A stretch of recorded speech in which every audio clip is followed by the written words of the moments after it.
Hi everybody, welcome back to Flat Water, Flat Earth. Today I'm presenting some evidence that a gentleman has provided to me, talking about his experience of visiting Antarctica. This is not the first time I've received a message like this. I've received a few of them. The last reading that I did of it had a terrible sound quality, so I'm going to reread it and see how it sounds. This gentleman is asking for assistance from material scientists in order to validate a sample that he has kept from his travels. I have seen the ice wall, from email redacted to Flat Water, Flat Earth. Hello, my name is David, and I am a witness to the ice wall. Since the unaltered facts described below could be used to ascertain my identity, I have changed certain details to protect against that danger. My background is a bit unusual. I graduated summa cum laude with degrees in economics and population studies, and later earned a Juris Doctorate from an Ivy League school. So what does one do with that kind of educational hodgepodge? I worked for a Fortune 500 company where I worked on, and later supervised, a team responsible for finding economically viable means to move product to and through some of the world's most remote and inhospitable locations. Some of the drops, as we called them, required creative solutions. Barriers to entry included everything like unreliable transportation channels and personnel, local warlords and pirates, local corruption and legal issues, adverse weather conditions, hazardous terrain, and basically every obstacle that you can imagine. In 2005, still relatively young, and almost 30, and having a taste for adventure, I applied for work at what was advertised to be a minimum 3-year assignment at an Antarctic research post. The job for which I applied was a human resources type job, and they were keen for someone with experience in the shipping industry. It wasn't a terrific fit for my experience and skill set, but it was close enough that I gave it a shot. I didn't hear anything back for 6 months after applying, and almost forgot about the application when I was contacted by someone who identified themselves as being from the US Department of Defense, and asked if I would be interested in consideration for something else. They told me that the work would still be in Antarctica, and that it would be a better match for my skill set. I was interested, so I sent them a packet of information they requested that was the size of a small phone book and submitted to a single-scope background investigation. I was eventually cleared, contracted, and told that I would be support for a team that is searching for microbes in hard-to-reach places. In 2006, I arrived in Springfield, Virginia for a pre-departure briefing. Entry required going through 4 checkpoints and a half-dozen pat-downs. There was a heavy military presence even inside the building, and I was escorted at all times. I can still remember the smell of the corridor as I walked down it at 07:30 to the briefing room. I entered the room where one other fellow was already seated at a large round table, a man named Mike. Mike was approximately my age. He had a MS in mechanical engineering, and his expertise was in bodysuit temperature regulation. If you needed to send someone into a sub-zero environment without them turning into an icicle, Mike was your guy. Other people started to come in and the seats eventually filled, 15 in all. 14 of us were male, and all of us approximately the same age. 10 of us were military or ex-military. Everyone's background was consistent with what you would expect from a team assembled for the purpose of performing a scientific exploration of Antarctica. I would later get to know all of these people well and consider many of them to be fine individuals. At 0800, everyone had helped themselves to the instant coffee left for us. A middle-aged gentleman, Tom, walked in and introduced himself as our project leader. Tom started by saying he had read each of our files and was so grateful for us taking this assignment. Yada yada. He then started a slideshow presentation. Slide 1 read, Project Copernicus, the name of our assignment. The slideshow illustrated some of the early days of the project. We were one of 6 teams working under a task force, ultimately under the authority of the National Geospatial Intelligence Agency. He then asked the questions, why does an Antarctic research mission require its personnel to have top secret clearance? Anyone? In what was probably the first indicator that I was the troublemaker of the group, I answered, it doesn't. Tom darted his eyes at me with a bit of surprise in his expression, as though it was crossing his mind that I already knew what was coming next. But he continued, why would the teams working on such an assignment be compartmentalized? Why would its members be chosen individually instead of corporately? What does Antarctic exploration have to do with the security of the United States? Nobody answered. These questions had all crossed our minds, and we expected to eventually get answers, but we didn't expect to get asked those very questions from the man under whom we would be working. The answer, he said with some pause for drama, is that we're not here to explore the Antarctica that you studied in grade school. More pause for drama. I'm sure he was enjoying it. We're here to explore the real Antarctica. Tom flipped to the next slide, a map of a flat Earth, and the words, the Earth is flat. I laughed. In my mind, Others laughed as well, but I can't say whether I merely projected my amusement on them, or whether they were actually laughing as well. Tom clearly anticipated our reaction. Without a word, he flipped to the next slide. A photo of a battleship alongside an ice wall that dwarfed it by comparison. Next slide, a photo taken from approximately a mile in air, ocean at bottom against the ice wall, followed by an incredible empty vastness that eventually disappeared into darkness. Next came a video. It was a heavily bundled Tom, though a bit younger, walking atop the ice wall where it met the ocean, and narrating his observations. It appeared to be his first visit, later confirmed to be so, and he was expressing the surrealness of his experience. More videos, more pictures, more graphs, data, and explanations. The slideshow ended, and Tom told us that we would be supporting exploration beyond the ice wall. Well, to say that there was a lot of discussion at that point is an understatement.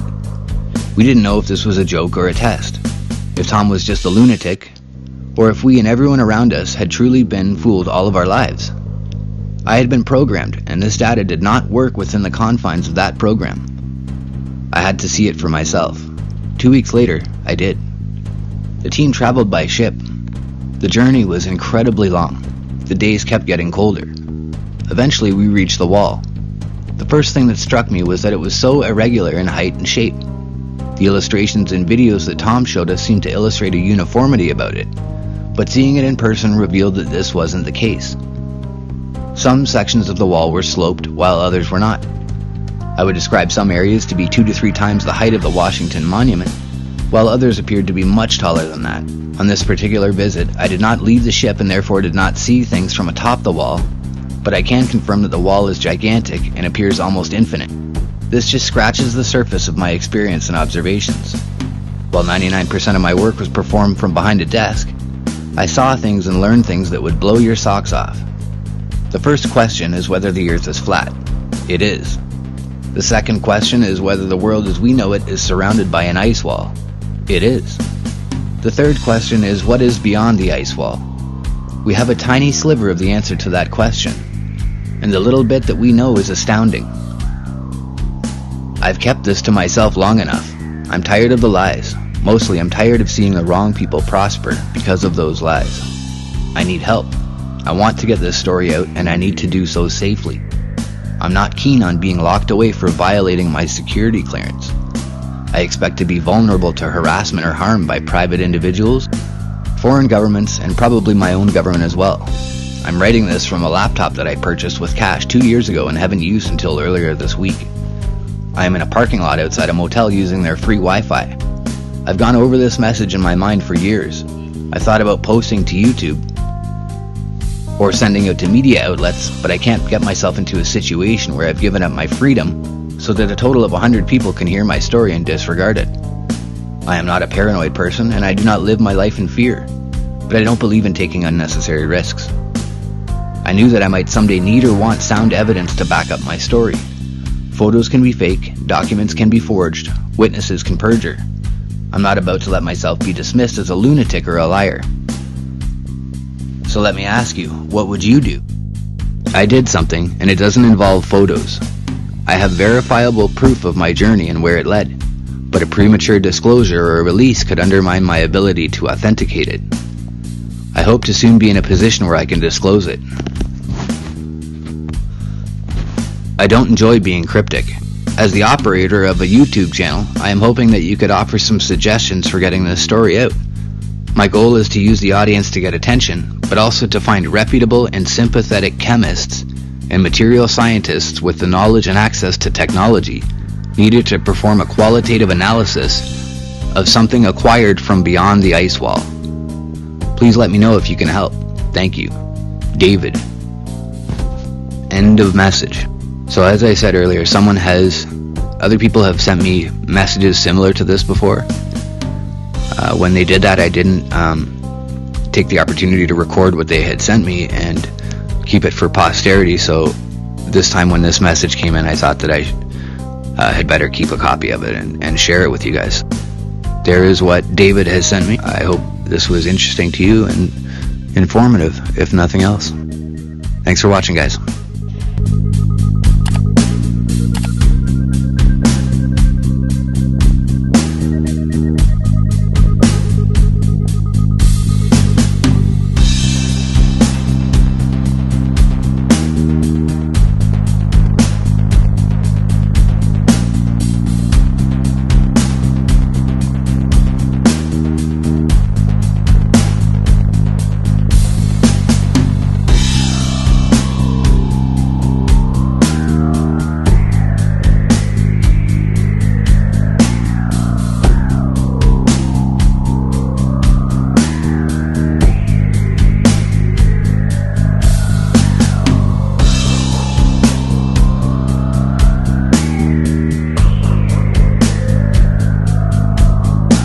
Flat Earth Sun and Moon Clock App, a dynamic new app to teach family and friends about where they actually live.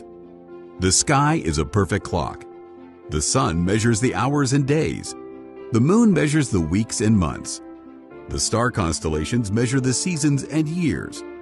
12/12 or 24-hour clock face, or go hands-free. The Flat Earth Sun, Moon, and Zodiac Clock app with new added features. World Time. See what time it is all around the flat Earth.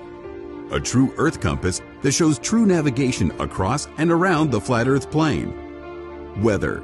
Tap for detailed local weather information. Know what phase and where the moon is at all times. Watch the sun travel between the tropics for the seasons. Select an amazing background. Add your own or have the app change it to a new one automatically every time you use the app. Add a countdown to your next big date. Learn the truth about our world with the featured video of the day. Web button for additional flat Earth related features, from the mythical curve calculator all the way to Tartaria. While talking to friends, easily pull up pictures that expose the globe lie and shine light on the flat Earth truth. Video playlists in different languages. See the real trade winds circling the flat Earth. And clean screen features. Simply click off the items you don't wish to see. The Flat Earth Sun, Moon, and Zodiac Clock app is the best tool to show your friends and strangers how our flat Earth actually works.